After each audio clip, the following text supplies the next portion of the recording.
Tendría que llamar. Sí, a Sí, ver, sí, se ve, se ve. ya. Bueno, quería empezar un poco con la, digamos, una de las preguntas teóricas que a veces pone el ingeniero, que era, ¿cuál es el objetivo de un sistema eléctrico de potencia? Que es básicamente todo lo que van a ver en la materia, ¿no? Sistemas eléctricos de potencia. Aquí, digamos, la respuesta corta para responder a esta pregunta, ¿cuál es el objetivo de un sistema eléctrico de potencia? Simplemente es satisfacer la demanda. Pero al ingeniero, cuando respondan, digamos, sus preguntas teóricas, les gusta que, digamos, sean proactivos en eso. Es decir, o sea, no solo decir que el objetivo de los sistemas eléctricos de potencia es hacer la demanda, sino que el objetivo es satisfacer la demanda con estos tres elementos que son, digamos, inherentes a lo que es el objetivo de los sistemas eléctricos, que es calidad, confiabilidad y costo mínimo, que es lo que van a estudiar toda la materia. Digamos, al hablar de calidad, estaríamos hablando básicamente lo que son el voltaje y la frecuencia, es decir, que el voltaje y la frecuencia en los nodos de carga tenemos que entregar al usuario de acuerdo a las condiciones de desempeño mínimo del sistema, ¿no? Las CDMs que llaman, es decir, que el voltaje tiene que estar en un valor de más o menos 5%, su valor nominal, y la frecuencia igual más o menos 0,5%. Entonces, cuando entregamos a los usuarios, a la carga, digamos, energía con esto, con los valores requeridos de voltaje, frecuencia, digamos, bajo armónicos de flicker, ahí de 100 podemos decir que estamos entregando energía con calidad, estamos satisfaciendo la demanda con calidad de servicio, ¿no? Así que es muy importante que al responder esta pregunta, que a veces ponen los exámenes, siempre hablen un poco de la calidad de energía. Ahora, lo segundo es la confiabilidad, que es un tema mucho más, digamos, lo van a ver todo en segundo parcial. Es mucho más, se puede estudiar bastante porque se divide, tiene todavía dos atributos que son la suficiencia y la seguridad. Todo eso lo van a ver en segundo parcial. Pero básicamente lo que se refiere es, digamos, garantizar el suministro de energía eléctrica. ¿Y cómo garantizamos? Digamos, viendo formas de poner mayores equipos redundantes, digamos, en este caso tenemos 3 generadores. En caso de que falle uno, ya tenemos otros 2 generadores que van a reemplazar en nuestro sistema, ¿no? En este caso tenemos una línea. Si falla una línea, entonces no tenemos una línea en paralelo que se emplace. Y si es que falla esta línea, directamente no vamos a poder cumplir el objetivo principal de los sistemas eléctricos de potencia, que es satisfacer la demanda. Por lo tanto, aquí, digamos, convendría poner una línea en paralelo o ver diferentes formas, ¿no?, de mejorar la confiabilidad. En segundo parcial, van a calcular ustedes, eso es para el segundo parcial, la confiabilidad, van a calcular lo que son los niveles de confiabilidad, van a estudiar métodos para confiable su sistema de potencia. Así que esto lo van a ver todavía más adelante. Ahora, lo que están viendo ahora en este primer parcial es el costo mínimo. Y a lo que se refiere es eficiencia, ¿no? O sea, satisfacer la demanda.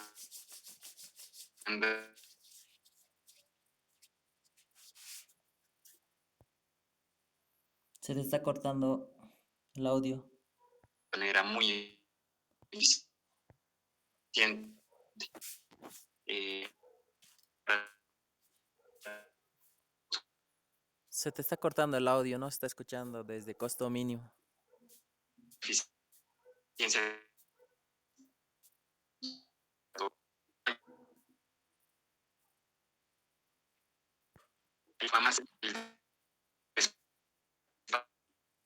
Evaluar la eficiencia térmica de cada generador. En este caso,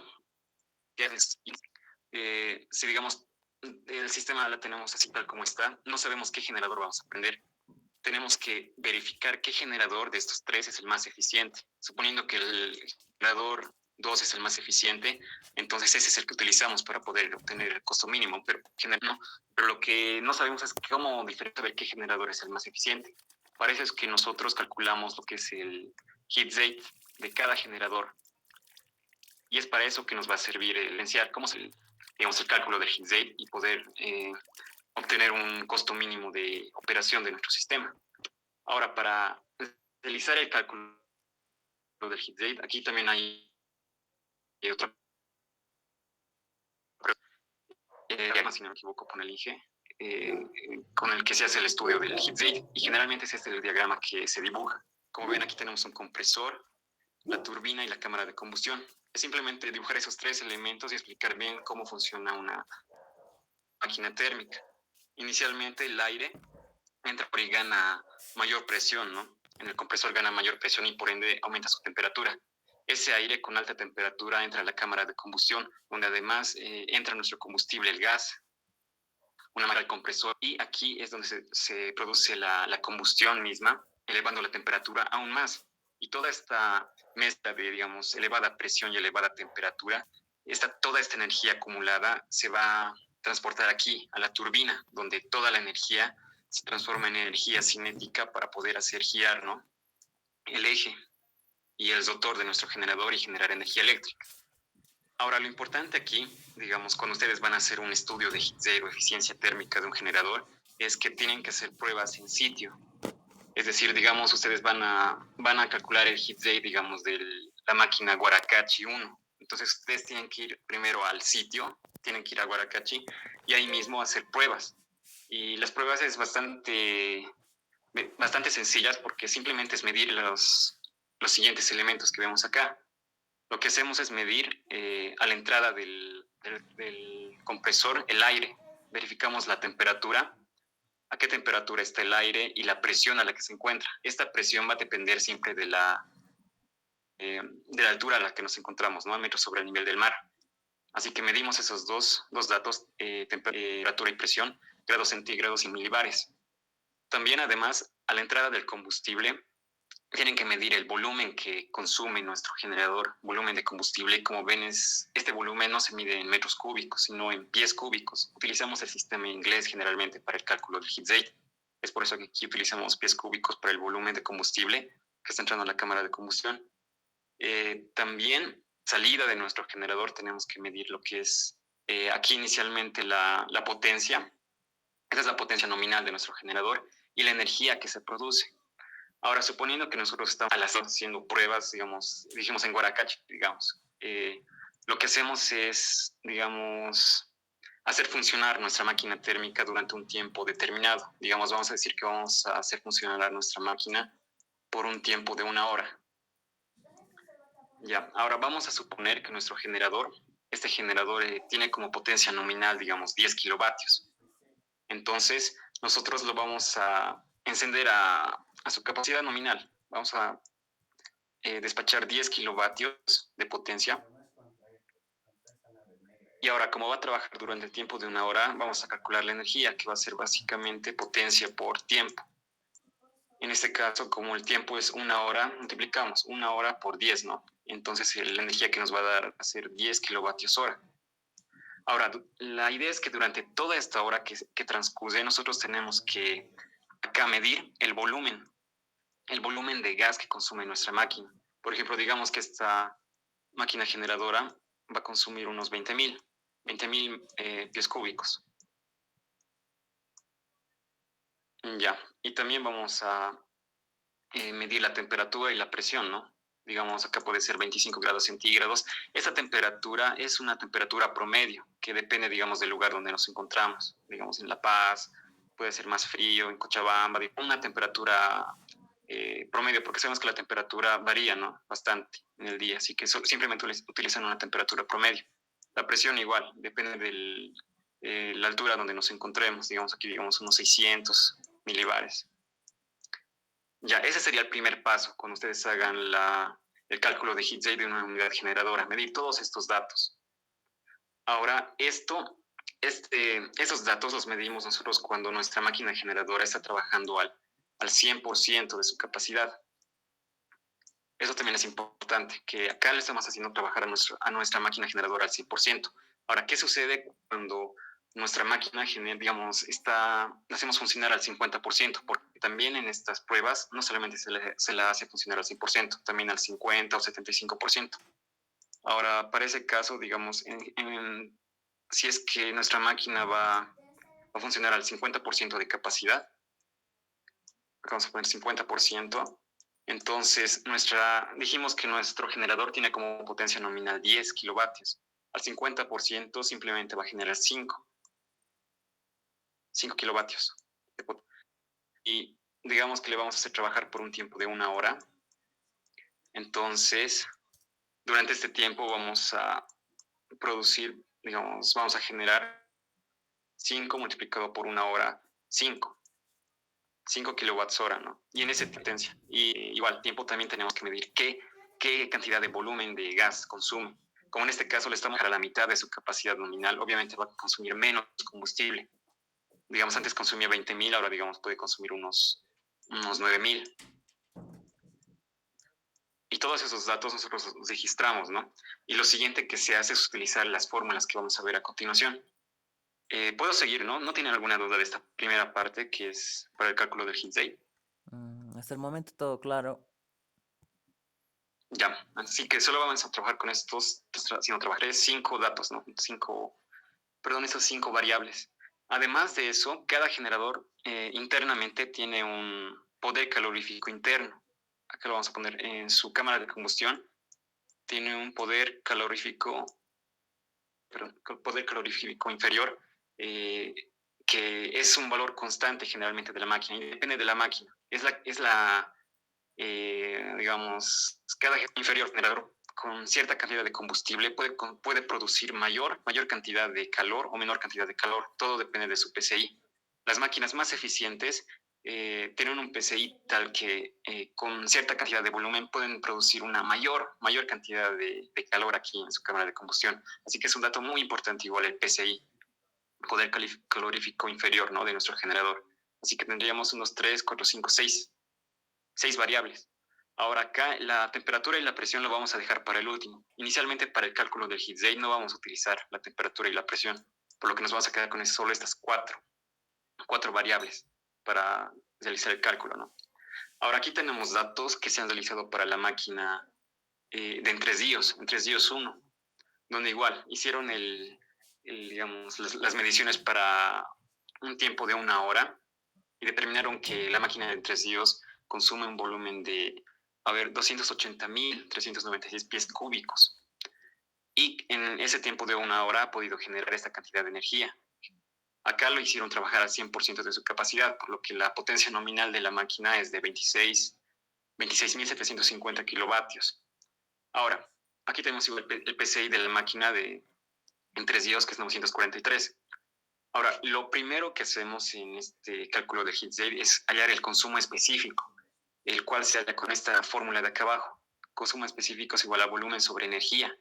Directamente, simplemente es dividir los dos valores que hemos medido, tanto de volumen y energía, y obtenemos nuestro consumo específico, que está aquí a la derecha, ¿no? El consumo específico se refiere, digamos, a la cantidad de gas que se requiere para producir 1 kilowatt hora. En este caso, la máquina de Entre Ríos ha necesitado 10.48 pies cúbicos de gas para producir 1 kilowatt hora. Ahora, una vez que ustedes calculan lo que es el costo específico, lo siguiente es calcular el heat rate directamente con la fórmula de acá. Heat rate es igual a consumo específico por el poder calorífico inferior, el cual lo tenemos acá igual, que siempre va a ser dato. El poder calorífico inferior siempre les va a dar el INGE en cualquier tipo de examen. Así que solamente multiplicamos el poder calorífico inferior con el consumo específico que hemos hallado y obtenemos nuestro heat rate, ¿no? Como ven acá, al multiplicar esos dos valores, pies cúbicos con pies cúbicos se simplifica y simplemente queda BTUs sobre kilowatt hora. Ahora, este BTUs es una unidad de calor, es unidad térmica británica.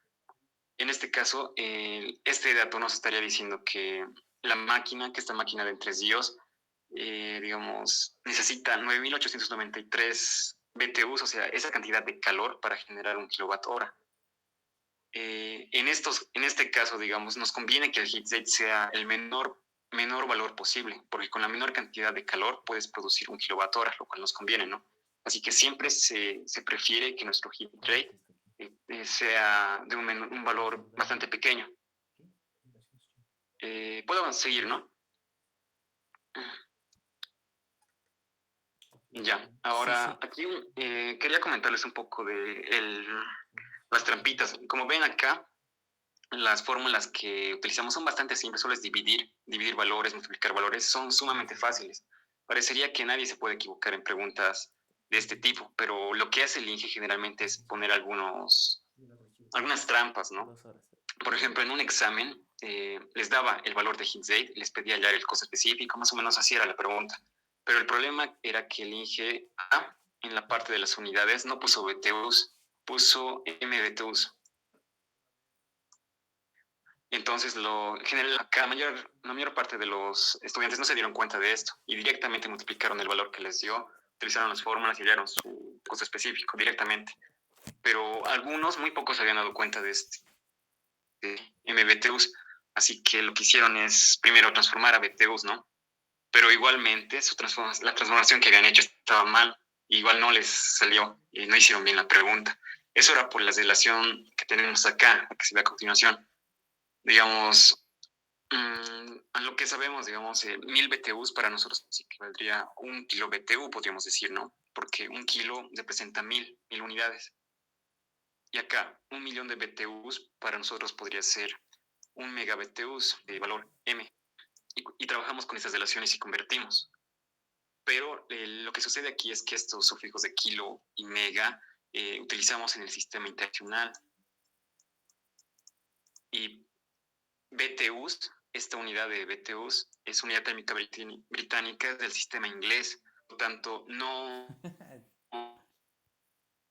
como dijimos, estos sufijos kilos y mega, por lo posible en este caso. En este caso, ambas relaciones que hicimos, un kilo BTU equivale a 1000 BTUs, estarían mal, ambos, los dos. Lo que hace en el sistema inglés, se dice acá, como ven en la tablita de aquí abajo, una M representa a 1000 BTUs, que 2 M's, vamos a poner acá 2 M's, ahí de 100 representa 1 millón de BTUs, así que van a tener mucho cuidado con esta parte de acá. ¿Dónde está acá? MPC es millones de pies cúbicos. También para los pies cúbicos, igual porque son el sistema inglés, ¿no? Y un MPC, miles de pies cúbicos. Así que estos simplemente solo van a utilizar para los BTUs. Generalmente el INGE aquí pone una trampa acá en la parte de esas unidades de calor, ¿no? De los BTUs. Así que van a tener mucho cuidado con eso y utilicen estas relaciones siempre. Y no las anteriores.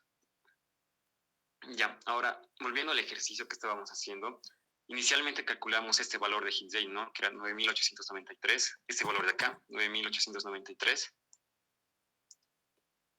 que está aquí. Eso lo calculamos para un valor de cuando la máquina generadora trabajaba al 100%. Ahora lo siguiente es calcular los Hit-Zates, pero, o sea, volver a hacer lo mismo, pero hacer generar a la máquina a su 75% de capacidad y a su 50% de capacidad. Y hallar esos dos valores de acá, esos dos valores de Hit-Zate. Entonces, para no volver a hacer el cálculo, nosotros vamos a utilizar directamente las tablas en el libro. También esta es la gráfica que les envió el INGE. Acá tenemos los datos de todas las pruebas que ya hicieron de las unidades que tenemos en el CIN, ¿no? Aquí tenemos Aranjuez, Guaracachi, Bulo Bulo, Entre Ríos, Casasco, todas. Vallehermoso. Como nosotros estamos trabajando con la máquina Entre Ríos 1, que está aquí, lo que vamos a hacer es, vamos a verificar algunos valores que nos importan de acá de esta tablita. Por ejemplo, de acá podemos sacar la potencia en bornes del generador. También podemos sacar el poder calorífico inferior, el dato que hicimos, con el que trabajamos. El costo del combustible también podríamos sacar, pero lo que nos importa más que todo es el rendimiento térmico, el Hit-Zate, lo que estábamos calculando, ese dato. Acá, como ven, el rendimiento térmico ya hicieron los cálculos ellos para el 50% de la capacidad del generador, el 75% y el 100%. Entonces buscamos para la máquina en 3 días, tenemos una potencia nominal de 26.75 megavatios, un poder calorífico inferior de 943.8, un rendimiento acá están los 3 rendimientos. Acá, como ven, el valor que calculamos era de 9.893. Eso es para el 100%, ¿no? Es el valor que ya calculamos. Para el 75% vemos que el Hit-Zate aumenta a 10.603 y para el 50% el Hit-Zate aumenta aún más a 12.182. Ya, entonces vamos a utilizar nosotros directamente estos tres valores, 9.800, 10.000 y 12.000. Y los vamos a graficar directamente. Dijimos que al 100% teníamos 9.893. Al 75%, 10.000 y al 50%, 12.000. Como ven, a medida que nos alejamos digamos, a la potencia máxima, el Higgs aumenta. Y dijimos que nosotros tenemos mejor eficiencia de una máquina generadora con la Higgs es menor. Por lo tanto, se genera más o menos esta gráfica de acá. Una parábola, se podría decir, ¿no? Y donde vemos que el punto de mayor eficiencia se encuentra acá, cuando nuestra máquina genera su 100%. Por lo tanto, no nos conviene que nuestra máquina genere por debajo de su potencia máxima, porque al generar debajo de su potencia máxima, el heat day aumenta, y al aumentar el heat day, la eficiencia disminuye, porque vamos a necesitar mayor por cantidad de calor para producir 1 kWh. Eso en cuanto a la gráfica, ¿no? Si es que les pido explicar o algo. Ahora, generalmente los generadores trabajan entre el 100% y el 60%. Casi no deducen del 60%. Acá simplemente se ha trabajado con 50% para hacer la prueba del heat day. Después, una vez que tienen esos tres valores de heat day, para 100, 75, 50%, que son estos de acá, lo siguiente que tienen que hacer es hallar el calor, que es H, y utilizan la fórmula que se ve aquí arriba. Acá está el heat day, sus unidades. Lo que hacen es multiplicar el heat day por la potencia para hallar un valor de calor, BTU sobre hora, ¿no? La cantidad de calor, BTUs, en un periodo de 1 hora. Ahora, para este caso, tienen que utilizar estos valores de acá. Lo que hacen para hallar el primer punto de calor al 100% es simplemente multiplicar 9.893, que era el heat day al 100%, multiplicado por la potencia al 100% que han utilizado. La máquina en 3 días tenía 26.75 megavatios, así que aquí utilizan directamente 26.75 megavatios, calculan, ¿no? H. Para el 75% igual, utilizan el valor al 75% y la potencia también tiene que estar al 75%. Algunos directamente, en vez de utilizar la potencia al 75%, utilizan la potencia nominal, lo cual no está bien, así que ustedes tienen que acá multiplicar el valor de 26.75 multiplicado por 0,75, ¿no? Para hallar el 75%. Igual, hayan esos tres puntos de H, tres Hs, uno para el 100, 75 y 50% respectivamente. Una vez que tienen estos tres valores de H, los podemos graficar. Acá quiero que vean algo importante. Acá cuando trabajamos al 100%, el heat rate era el menor valor, ¿no? Al 50% teníamos el mayor valor de heat rate, pero al calcular esos puntos H, al 100% tenemos el mayor valor, aquí está, 200 millones, y al 50% tenemos el menor valor. Es como que se invierte la relación. Al 100% tenemos el mayor valor y en heat rate teníamos el menor valor al 100%. Por lo tanto, nuestra gráfica va a cambiar. En lugar de ser de esta forma, pasa a ser de esta forma. Ya. Ahora acá lo siguiente. Ustedes lo que tienen acá es 3 puntos. Tenemos acá un punto al 50%, otro punto al 75% y otro punto al 100%. Tenemos los valores de potencia al 100%. Todos estos valores conocemos estos 3 puntos. Lo siguiente que queremos hacer es hallar la función. Como es una función, una parábola, es de segundo orden. Por lo tanto, mínimamente necesitamos 3 puntos para poder hallar la función. Si hubiera sido una línea recta, solamente hubiéramos necesitado 2 puntos, pero como era una función de segundo orden, necesitamos sí o sí 3 puntos. Es por eso que se repite 3 veces la prueba de Higgs, porque conocemos que la función resultante, la función calor, es una parábola. Por eso hicimos 3 veces el cálculo de los valores de Higgs. Ahora, para calcular esta función de aquí arriba, que va a representar nuestra curva, nuestra función calor de nuestra máquina, lo que hacemos es utilizar simplemente esta ecuación de aquí arriba, como quiero mostrarles a continuación. Acá tenemos digamos, la fórmula, la función calor, con acá tenemos C, B y A, que son valores constantes. La idea es determinar estos valores, que es calcular estos valores. Y para ello lo que hacemos es acá utilizar simplemente los valores que ya teníamos. Por ejemplo, acá para el 100% teníamos 200 millones, 264 millones. Así que usamos ese valor, los emplazamos en H y dejamos como variable C, B y A. Acá es ojo, ¿no? C, B y A están como variables. Y acá en lugar de potencia, en lugar de P, desplazamos la potencia máxima, que para en el caso de entre días igual era 26.75 megas. Así que acá desplazamos igual 26.75. Y lo mismo para los demás, ¿no? Para el segundo caso igual, utilizamos el mismo valor de H que hemos calculado y la potencia al 75%. Eso significa que acá tenemos que multiplicar ese valor de 26.75 por el 0.75. Y entonces, al hacer esas 5 megas ecuaciones, ya obtenemos un sistema de 3 ecuaciones con 3 incógnitas. Las incógnitas son C, B y A. Y lo que hacemos es calcularlos directamente, ¿no? Acá, resolviendo el sistema de 3 ecuaciones, 3 incógnitas, ya hemos calculado los tres valores de A, B, C. Acá es importante que ustedes vean las unidades que tienen. A ver, las unidades de acá. Por ejemplo, A, al ser el término independiente, directamente, perdón, esto no es dólares, es BTUs.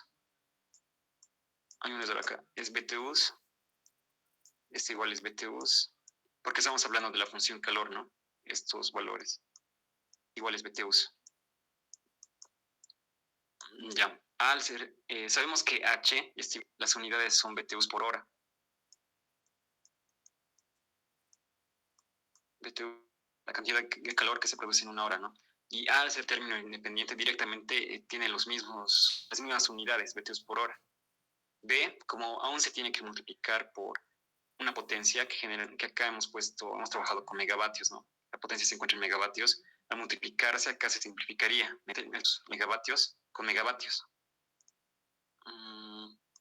Acá, al multiplicarse B por P, se simplificaría megavatios y directamente tendríamos BTU sobre hora, ¿no?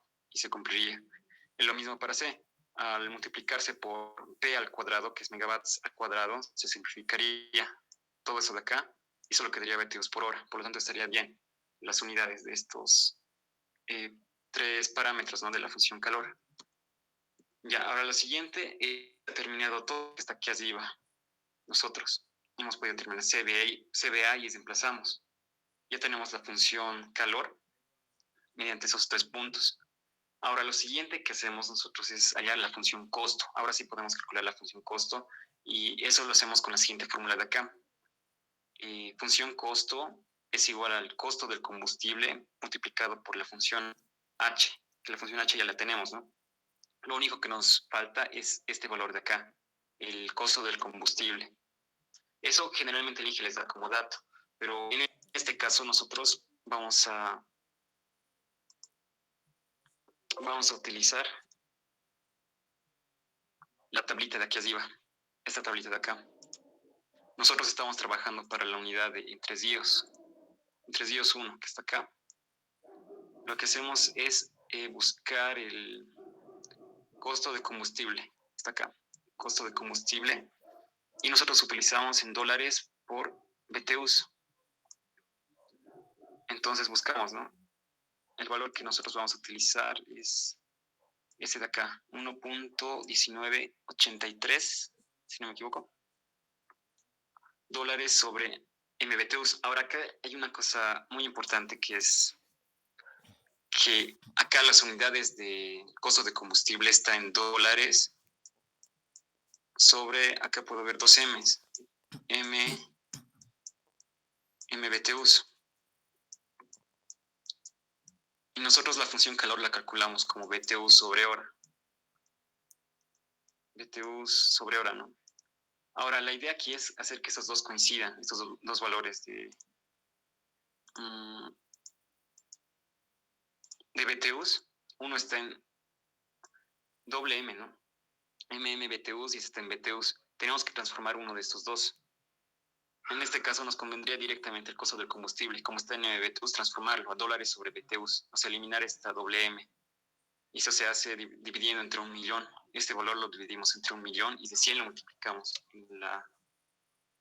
en la función que teníamos antes. Así que vamos a volver al es acá. Este valor, una vez que ya arreglamos las unidades, directamente multiplicamos por nuestra función h, ¿no? Y al multiplicar, obtenemos la función de acá. O sea, al multiplicar nuestro valor de costo de combustible, simplemente va a afectar a los valores de C, al valor de B y al valor de A. Los tres valores los multiplicamos por el costo de combustible y vamos a obtener esos nuevos valores que están en verde. Y esa ya sería nuestra función costo de nuestro generador. O sea, todo el cálculo que hicimos de los hit days, de las pruebas, todo simplemente era para hallar esta fórmula de acá, esta función cuadrática, ¿no? Que depende de la potencia de nuestro generador. También acá podemos ver que a mayor potencia nuestro generador genere, mayor cantidad de dinero vamos a gastar. A menor cantidad de potencia igual menor cantidad de dinero porque consumimos menos combustible, ¿no? Eso es directamente proporcional el volumen de combustible con la potencia que genera nuestro generador. Ahora, el ejercicio terminaría acá, pero a veces el INGE les da dos datos extra, que son los siguientes. Los costos propios y de transporte, que están acá, que en este caso para la máquina de entresíos será 1.4%, y los costos de operación y mantenimiento. Esos dos valores también se sacan igualmente de la tablita que hemos visto más antes, que está aquí arriba. A ver, vamos a revisar por si acaso. Tenemos la máquina de entresíos 1, y aquí igualmente aparece, a ver, costos propios y de transporte o consumo propio y de transporte en porcentaje. Para la máquina de entresíos tenemos 1.4%. Y más acá también está, a ver, acá está, costos de operación y mantenimiento en dólares por megawatt hora. Y es 1.257. Esos dos datos los extraemos igualmente de la tabla. Y vamos a trabajar con ellos. Ya, tenemos esos dos datos, uno en porcentaje y uno en dólares por hora. Ahora acá, esa es la función costo que hemos calculado más antes. 0,02849 es esta misma función de acá. Ya, lo que hacemos inicialmente es utilizar los costos propios y de transporte, este 1.4%, que nos indica que debido a estos costos, nuestra función costo se va a incrementar un poco. Por lo tanto, cada valor C, B y A, lo multiplicamos por 1. Para este caso sería 1.014. O sea, es decir que eso lo multiplicamos a estos tres valores de acá. Eso significa que nuestra función costo se va a incrementar en 1.4% más y vamos a obtener esos nuevos valores, ¿no? Como ven, aumenta ligeramente esos valores, 0.2849, 0.02889. Aquí ha aumentado. Los tres valores C, B y A aumentaron. Ahora, lo siguiente, una vez que ya han utilizado el costo de operación y de transporte, lo que hacen es sumar este valor de costos de operación y mantenimiento, simplemente le suman al valor de B, que se encuentra acá.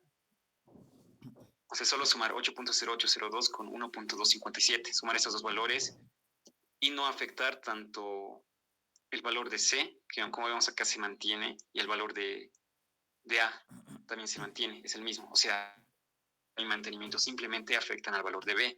Y eso se debe a que sus unidades, si observan bien las unidades, los costos de operación acá, la unidad dólares sobre megawatt hora coincide con las unidades de B, que también con dólares sobre megawatt hora. Entonces, por eso es que simplemente va a afectar al valor de B. Acá lo vamos a sumar 8.08 con 1.257 y obtenemos la nueva función costo, ¿no? Que esta es la que recién vamos a utilizar en los ejercicios de despacho económico. Eso para la máquina en 3 dios 1. Por lo tanto, la función que utilizamos es esta, la última que hemos hallado, con todos los costos adicionales que nos dio, los datos adicionales que nos dio el INGE, y esa sería la función costo, ¿no?, de un generador. Y lo mismo se hace para todo el parque de generación que tiene el Sistema Interconectado Nacional, porque es sumamente importante el cálculo de esta función costo para, digamos, posteriormente hacer el despacho económico, hallar el costo medio y todo lo demás, hacer los cálculos, ¿no?, con los diferentes métodos. ¿Tienen alguna pregunta hasta acá? que esa sería una primera parte, ¿no? De HeatZ. O sea, todo al final es simplemente para hallar esta función para nuestro generador. Ya, lo siguiente, una vez que ustedes ya han calculado la función costo, ya tienen de su generador, es acá. Quería mostrarles el siguiente tipo de ejercicio. Hasta aquí es un tipo de ejercicio de HeatZ. Ahora, el siguiente tipo de ejercicio es, digamos, suponemos que esta va a ser nuestra máquina en 3 en 3 Nosotros hemos calculado tanto el HeatZ como su potencia, ¿no? Acá la ponemos de forma genérica, HeatZ en sitio, potencia en sitio, porque este sitio podría ser, digamos, emplazado por en 3 pues el HeatZ en 3 y el potencia en 3 de nuestra máquina generadora. Ya, ahora tenemos estos valores. La pregunta es, ¿qué sucede si es que esta máquina, este generador, que está ahorita en 3 lo traslado a nivel del mar? Lo llevo acá tengo otro. ¿Qué sucede con su HeatZ y con su potencia? O sea, uno podría decir que el HeatZ de 9893 se va a mantener a nivel del mar, el mismo, y la potencia igual. Pero la realidad es que no es así. Eso debido a ser porque el HeatZ depende de, como vimos, el valor del HeatZ va a depender primero de la potencia que genera nuestro generador, ¿no? Si tiene máxima potencia, va a ser un HeatZ menor, pero si su potencia cada vez disminuye más, va a ser mayor. Por lo tanto, nos conviene aquí que la potencia sea la máxima posible. También el valor del HeatZ va a depender de la temperatura. A mayor temperatura se encuentra nuestro generador, entonces va a ser menos eficiente nuestra máquina. Por lo tanto, nos conviene que nuestra máquina se encuentre en la menor temperatura posible para que sea más eficiente. También el HeatZ va a depender de la presión del aire. Esto debido a la combustión que se realiza, ¿no? En la cámara de combustión. A mayor presión va a haber mayor cantidad de oxígeno. Si tenemos mayor presión, entonces vamos a tener una cantidad mayor de oxígeno, lo cual favorece la combustión. Por lo tanto, la máquina va a ser más eficiente. Así que nos conviene una mayor. Así que como el HeatZ depende de todos estos factores, no se puede decir que acá, al cambiar, digamos, de sitio, se va a mantener la temperatura y la presión. Tanto la temperatura como la presión acá van a cambiar. Y es lo que quería mostrarles aquí. Acá este valor tendrían que utilizar el valor de entresíos. La potencia de entresíos, si no me equivoco, podríamos utilizar un valor de 984 milibares. 984 para entresíos, digamos. Una temperatura promedio de 25 grados centígrados. Ahora esos dos valores van a cambiar, ¿no? En entresíos serán este valor y a nivel del mar van a cambiar estos valores estándar que nosotros utilizamos para temperaturas y presiones a nivel del mar, que es 15 grados centígrados y presión de 1013 milibares. Ahora, la pregunta que les va a hacer el ingeniero para este tipo de ejercicio es hallar estos dos valores. O sea, de ese mismo generador, si lo llevamos a nivel del mar, ¿qué HeatZ va a tener y qué potencia va a tener? Aquí está HeatZ ISO, potencia ISO, ¿no? Condiciones a nivel del mar. Entonces, para hallar estos dos valores, lo único que tienen que hacer es ustedes utilizar estos datos de temperatura y presión. Aquí es de 100 es donde vamos a utilizar la temperatura y la presión. Lo que hacemos es hallar estos factores de acá. Con la temperatura vamos a hallar dos factores. Factor de temperatura del HeatZ, que es este de acá, factor de temperatura del HeatZ, y el factor de temperatura para la potencia, Ft. Y con el dato de la presión vamos a hallar el factor de presión. Eso. Y a nivel del mar sabemos que el factor de temperatura siempre va a ser 1. El factor de temperatura del HeatZ siempre va a ser 1. Factor de temperatura de la potencia 1. Y el factor de presión siempre va a ser igual a 1, porque estamos a nivel del mar. Eso debido a los datos de acá, ¿no? 15 grados centígrados y 1013 milibares. Ahora, acá lo único difícil, digamos, para este tipo de ejercicios es hallar esos tres valores de acá. Eso es lo único que tal vez se podrían equivocar al hacer este tipo de examen. Ahora, los primeros de acá, para los factores de temperatura, tanto del HeatZ como de la potencia, lo que hacemos es utilizar la siguiente tabla. Sabemos que acá, como dato, sabemos que la temperatura en Vallehermoso es 25 grados centígrados y vamos a utilizar ese dato. acá, en esta tablita, acá en el eje X, tenemos lo que son las temperaturas en grados centígrados. Lo que hacemos, como sabemos que en Vallehermoso, en Tres Ríos tenemos 25 grados centígrados, buscamos este valor, el cual se encuentra más o menos acá. Acá se encuentra 25. Eso, primero ubicamos el valor de 25 y ahora lo que hacemos es utilizar, para el heat rate, utilizamos esta curva de acá, la que está en rojo. Dice acá rendimiento térmico o heat rate, ¿no? Eso vamos a utilizar para el heat rate. Y para la potencia vamos a utilizar esta curva de acá, la que está en azul. Eso va a ser para la potencia. Ya, ahora lo único que se hace es interceptar.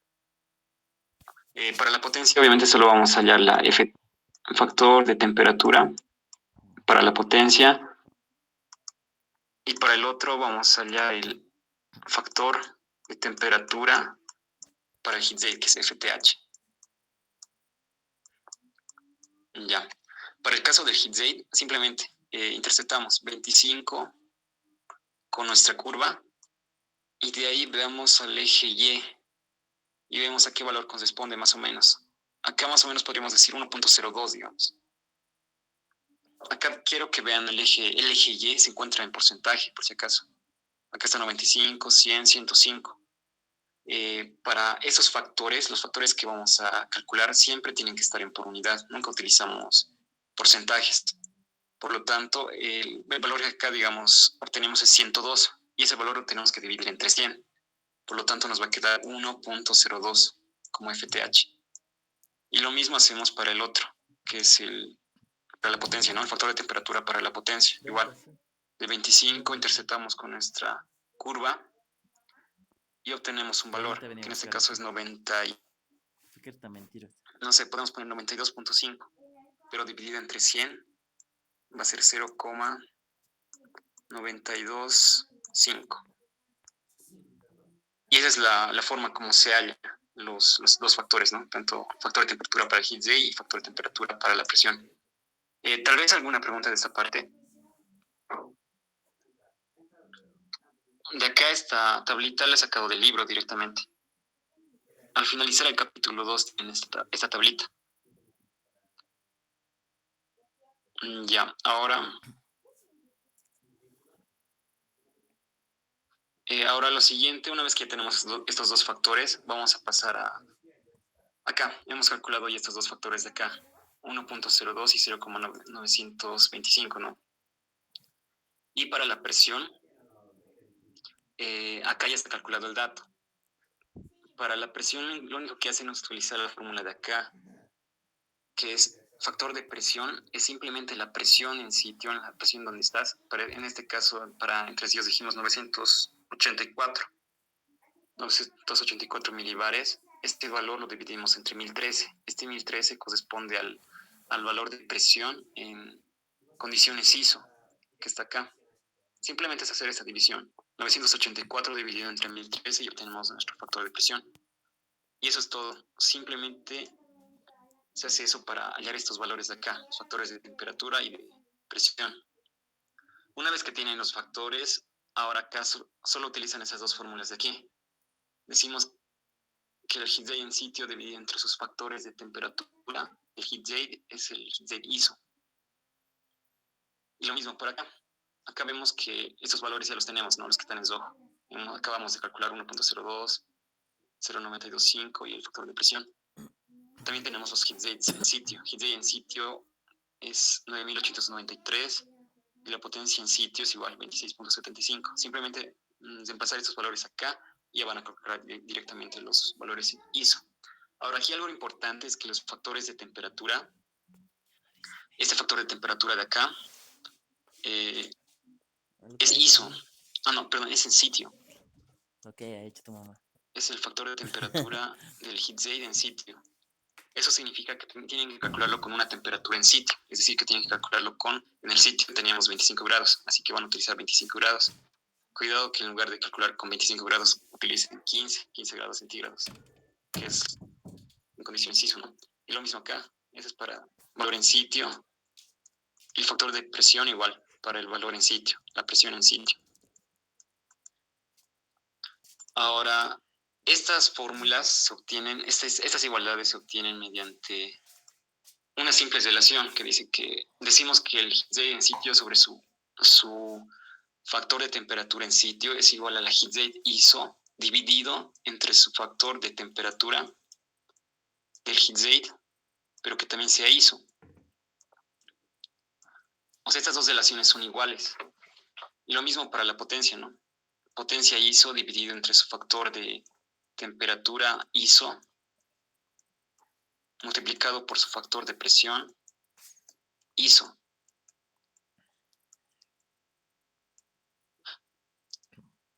Ya, pero como sabemos nosotros que los factores de temperatura ISO son 1, como vemos acá, factor de temperatura de heat rate es 1, factor de temperatura para la potencia ISO es 1, factor de presión es 1, entonces todos estos valores se obvian, ¿no? Directamente. Es por eso que acá en la fórmula directamente se ve así, como ven acá. O sea, simplemente es utilizar esas fórmulas para este tipo de ejercicio. El IGE simplemente les va a dar datos en sitio, digamos, en vez de sitio les va a decir heat rate en La Paz, potencia en La Paz, y de esta forma van a obtener los valores en ISO. ¿Tienen alguna pregunta aquí?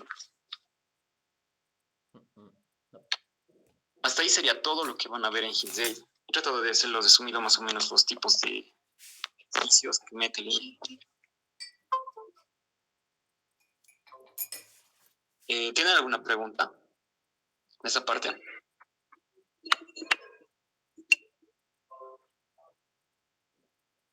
Álvaro, ¿nos podrías enviar la gráfica? Es que en el libro que hemos impreso no hay. Esta gráfica de aquí. Ajá, no en el libro que después elige enviado digitalmente y yo lo he impreso y no hay esa gráfica. Debería estar antes del capítulo 3, detrás de la tabla que les envió. No, esa tabla tampoco tengo en mi libro. No está, debería estar esos dos. Te voy a enviar esta foto. Porfa. Y solo esas dos, o sea, esas dos curvas nomás se utiliza para el heat rate, ¿verdad? Sí, solo utilizas esta de acá, ¿no? El rendimiento, el que dice acá, de acá, rendimiento térmico, y el que dice salida, que es para la potencia. Es para la potencia. Los demás no se utilizan. Solo esos dos. Sí, nada más. Perfecto. Sí. Ninguna pregunta más, ¿no? De esa parte. Solo es saber esas formulitas de acá nomás. Saber cómo utilizarlas. Y algo muy importante igual es cuidar las unidades. Siempre tengan cuidado en las unidades. Acá en equivocar a lo que veo son las unidades, porque el INGE pone trampas. En lugar de poner un megawatt hora, digamos, pone un kilowatt hora y eso hace que todo varíe. Así que siempre tienen que revisar las unidades. Eso sería todo. No creo que haya más preguntas, ¿no? De esta parte todo claro. Esa parte único que se podría te estudian bien, porque generalmente en las preguntas de examen, 2 preguntas son de estas. 2 o una, generalmente. Después sería de despacho económico directamente. Sería bueno que hagan la mayor cantidad de ejercicios posible con esto, de los exámenes. Porque es bastante mecánico. A lo que han visto, las fórmulas no son tan difíciles y practiquen la mayor cantidad de ejercicios posibles. Y eso les va a ayudar bastante, sobre todo en la primera parte, ¿no? Que era un poco más para calcular estas curvas de acá. Sí, si tienen alguna duda me dicen nomás.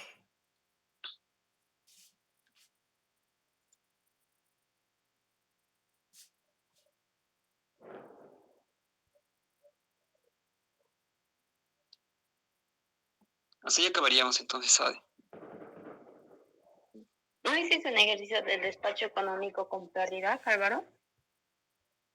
Solo el que les mostré la anterior clase, la anterior vez nomás. Y del otro del térmico hidro. Eso sería, es el mismo. Con pérdidas. Ay, no me acuerdo. Es igual. Es muy probable que esa sea pregunta de examen. Despacho hidrotérmico, ¿no? Ese. Muy probable, sí, porque generalmente metes un hidrotérmico y después puro de heat rate y teoría. Sí. Ya, o sea, en el examen puede entrar más probablemente del térmico. El hidrotérmico, sí, simplemente un hidrotérmico, después dos de heat rate, una de teoría. Generalmente, pero a veces varía, a veces solamente un despacho económico y teoría nada más. Depende del INGE. Y el El hidrotérmico, Álvaro, ¿y el Excel le estaría metiendo para el heat rate o para el hidrotérmico? el Excel, Sí, es que dijo que mayormente el examen va a ser sin ayuda de un programa, o sea, y dijo, sí, tal vez va a tener una poquita de ayuda de un Excel. No sé si el Excel va a ser para el despacho hidrotérmico ajá, o para el heat rate. para ambos se puede utilizar. Yo les sugeriría que utilicen para ambos, para hacerlo todo más rápido, no que en el Excel. Sí, porque lo que les va a faltar en este examen va a ser tiempo. Generalmente no se acaba el examen. Tienen que hacerlo lo más rápido posible. Y con ayuda de Excel van a ganar bastante tiempo. Ajá. ¿Podríamos hacer con el Excel o con la calculadora HP que dijiste que se puede instalar a la laptop? Ah, sí, también. Yo creo que con Excel sería mejor. Excel. Sí. ¿Y no tienes algún Excel para el heat rate? No, pero se podría hacer. O sea, poner directo las fórmulas, ¿no? O sea, meter datos y que te voten directamente los resultados. Pero ahí habría que cuidar bien las unidades. Pero se puede. Ujú. ¿No les dio más tareas, a ver? Para mañana. Nos dio uno del despacho hidrotérmico. Guay. Sí, nos dio uno del despacho hidrotérmico. Recién al ratito lo vi. Lo bueno del despacho hidrotérmico es que no tiene pérdidas, ¿no? Realmente. Sí. Sí, porque con pérdidas hubiera sido mucho más difícil. ¿Entra el examen con pérdidas?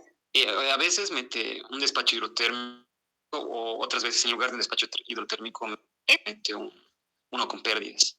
Muy raras veces, así es que tienen mala suerte, va a meter los dos, un despacho hidrotérmico y un ejercicio con pérdidas. Porque los dos son bien largos. Uh-huh. Ya, entonces me dicen si es que tienen alguna duda más de esto de HitZ y de despacho económico también. Pero sobre todo yo les sugiero que HitZ esto sí o sí lo tienen que asegurar esas preguntas de HitZ. Porque el despacho económico muchas veces pone muchas trampas en el INGE y es muy, muy complicado. Pero en estas otras no son las únicas trampas que puede meter es las unidades. Pues todo no es tan complicado como los despachos económicos. Así. Ok. Solo eso, ¿no? A ver. Luz dice que si otro día podemos hacer un ejercicio Ajá. hidrotérmico. Ah, sí, sí. Para repasar sería bueno porque su examen, ¿cuándo es, sabe? Wilson me estaba Viernes. diciendo que va a ser el viernes. ¿Sí es el viernes? Sí.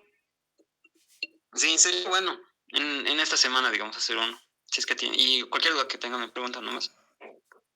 Sería bueno que estén haciendo para que tengan la mayor cantidad de dudas. Y luego me dicen porque también es muy mecánico esos ejercicios de despacho hidro. Ya, pero sí podemos hacer. Ya. Ya. Me dices nomás Gracias. pues, cualquier cosa. Ujú. Listo. Muchas gracias. Listo, Wilson. Nos vemos. No de Listo. nada. Gracias. Nos vemos. Te hablamos. Sí, me dicen cualquier cosa. Ya. Nos vemos. Chao.